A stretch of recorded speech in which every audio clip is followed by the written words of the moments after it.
ሰላም ቤተሰቦቻችን ዛሬ ከምሽቱ 12 ሰዓት በኤምሬትስ ከሰንደርላንድ ጋር የዓመቱን የዋንጫ ጉዞ የሚያሳምር የመጀመሪያውን ጨዋታ እናደርጋለን። በእኔ እምነት የዓመቱ ከባድ ጨዋታ ዛሬ ነው የሚጀምረው። ከሰንደርላንድ ጋር የሚኖረን ጨዋታ አሸንፈን የነጥብ ልዩነታችን ወደ 9 በማድረግ ሲቲ ላይ ጫና መፍጠር ያለብን ይመስለኛል። ሲቲ እኛን ለመያዝ እኛ ደግሞ ከነሱ ለመሸሽ ማለት ነው።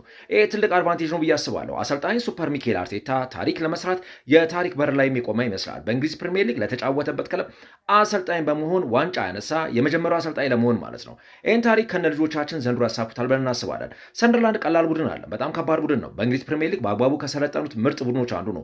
በአግባቡ የሚከላከል፣ በአግባቡ የሚያጠቃ፣ በተለይ ደግሞ ጉልበትንና ዱዌልሶችን ማሸነፍ ትኩረት የሚያደርግ ቡድን ነው። ይህንን ቲም እንግዲህ በሊድስ አቀራረብ መቅረብ አለብን ብዬ ነው ማስበው፣ በእኔ እምነት ማለት ነው። አሰልጣኝ ሱፐር ሚኬል አርቴታ ይህን ታሪክ ለመስራት ዛሬ ከነ ልጆቻችን እንግዲህ ትልቅ ኃላፊነት አለባቸው። ለቡድናችን መልካም ውጤት። ከጨዋታ በኋላ እንገናኛለን።